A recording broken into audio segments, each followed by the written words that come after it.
अगर आप भी एक आधार होल्डर हो तो आपको बता दूं कि आधार कार्ड अपडेट करने की जो लास्ट डेट है वह सर पर आ चुकी है। 14 दिसंबर 2024 तक आपको अपने आधार कार्ड को अपडेट जरूर कर लेना है, क्योंकि आधार इतना महत्वपूर्ण हो चुका है। किसी भी सरकारी योजना का आपको लाभ लेना हो या फिर बैंक अकाउंट ओपन कराना हो, और तो अगर आपको ऑनलाइन कहीं पर भी ऑथेंटिकेशन करना है तो बगैर आधार के पॉसिबल नहीं हो पाता है।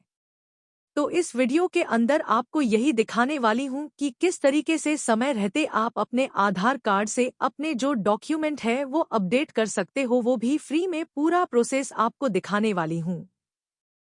तो वीडियो के डिस्क्रिप्शन में इसकी जो ऑफिशियल वेबसाइट है उसका लिंक है, मैंने दे रखा है। क्लिक करोगे तो आप सेम वेबसाइट पर आ जाओगे।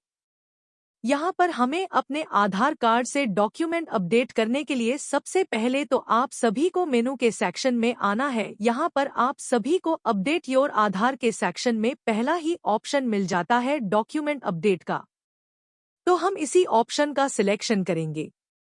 तो यहाँ पर हमें क्लिक टू सबमिट के ऑप्शन पे क्लिक करना है। अपना जो आधार नंबर है वो दर्ज करना है। ये जो कैप्चा कोड आपको दिखाया गया है ये जैसा भी है कैपिटल स्मॉल सेम वैसे दर्ज करना है और लॉगिन विद ओटीपी के ऑप्शन पे क्लिक करना है।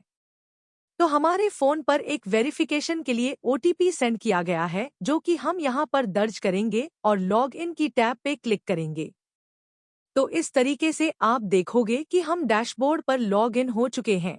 तो यह जो प्रोसेस मैंने अपनाई है इसको लॉग इन करके आप सभी को एक बार यह जरूर चेक कर लेना है कि आपके आधार में भी आपके जो डॉक्यूमेंट है वह अपडेट करना कहीं जरूरी तो नहीं है। जैसे कि आप देखोगे कि यहाँ पर यह जो आधार है हमने लॉगिन किया है, इसमें डॉक्यूमेंट अपडेट करने को लेकर के यहाँ पर एक मैसेज है। देखोगे कि your Aadhaar need to document update, kindly click to upload your proof of identity, proof of address document. तो यहाँ पर इस तरीके का जो मैसेज है, अगर आपके भी आधार पोर्टल को लॉगिन करने के बाद में सेम ऐसे मैसेज आ रहा है तो फिर आपको तो अपडेट करना जरूरी है। बाकी लोगों के लिए अभी ये जो सर्विस है वो फ्री है, तो आप भी अपना जो आधार है वो अपडेट कर सकते हो। तो यहाँ पर भी हमें पहला ऑप्शन दिया गया है आधार डॉक्यूमेंट अपडेट करने का, तो यहाँ पर हम इसी ऑप्शन पे क्लिक करेंगे।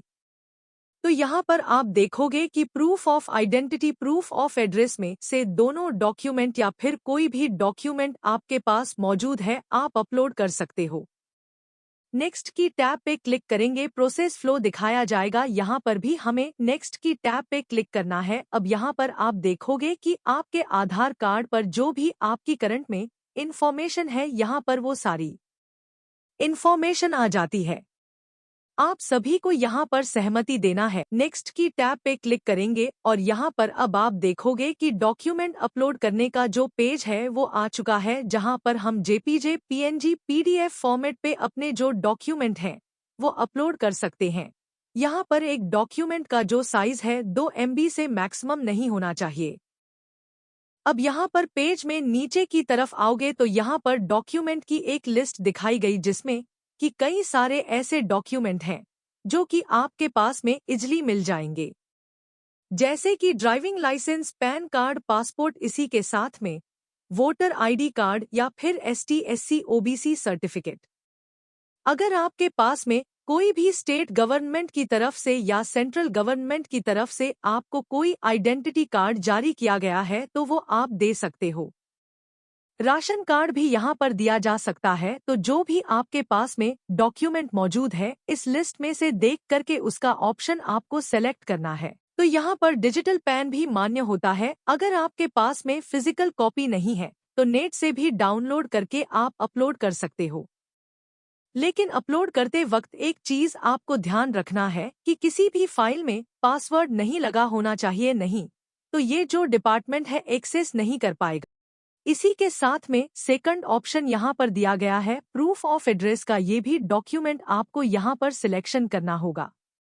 तो जैसे कि यहाँ पर कई सारे डॉक्यूमेंट दिए गए हैं, यहाँ पर भी इंडियन पासपोर्ट लगाया जा सकता है, वोटर आईडी कार्ड लगाया जा सकता है, इसी के साथ में कोई यूटिलिटी बिल है, पासबुक आपके पास में तो वो भी आप यहाँ पर दे सकते हो। तो जो भी आपके पास में डॉक्यूमेंट है उसको सेलेक्ट 100% यहाँ पर डॉक्यूमेंट हमारे अपलोड हो चुके हैं। अब आपको पेज में नीचे की तरफ आना है। जो भी आप यहाँ पर इंफॉर्मेशन दे रहे हो वो पूरी तरीके से सही है और इस आइकन पे टिक करना है। नेक्स्ट की टाइप पे क्लिक करना है। अब जैसे हमने नेक्स्ट के ऑप्शन पे क्लिक किया है तो यहाँ पर आप देखोगे कि ये बताया जा रहा है जो भी डॉक्यूमेंट आपने यहाँ पर अपलोड किए हैं। यहाँ पर एक चीज ध्यान रखना है कि आपकी जो भी इंफॉर्मेशन उस पर मौजूद है वो मैच होनी चाहिए, यानी कि नेम वगैरह उस पे आप ही का प्रिंट होना चाहिए। अगर जैसे कि राशन कार्ड आप लगा रहे हो आपके मम्मी पापा के नाम से है तो वो यहाँ पर मान्य नहीं होगा। यहाँ पर जो परिवार का मुखिया होगा या फिर आपकी ही कोई आईडी प्रूफ होना चाहिए, तभी यहाँ पर आपके जो डॉक्यूमेंट है वो अपलोड हो पाएंगे। हम ओके के ऑप्शन पे क्लिक करेंगे तो अगला जो पेज आता है जहाँ पर फीस पेमेंट करने के लिए बोला जा रहा है। अब आज की डेट में आधार कार्ड से डॉक्यूमेंट अपडेट करने के लिए आपको कोई भी फीस चार्ज नहीं की जाती है। जो यहाँ पर फ्री का मैसेज आ रहा है तो हमें यहाँ पर डायरेक्टली सबमिट के ऑप्शन पे क्लिक करना है कि हमारी जो रिक्वेस्ट है वो सक्सेसफुली रजिस्टर हो चुकी है। यहाँ पर हमारे सामने सक्सेस का जो मैसेज है वो आ चुका है। इसी के साथ में यहाँ पर ये जो स्लिप दी गई है यह भी स्लिप आप देखोगे कि डाउनलोड करने का ऑप्शन दिया गया है। इसको आपको डाउनलोड करके अपने पास में सुरक्षित करके रख लेना है।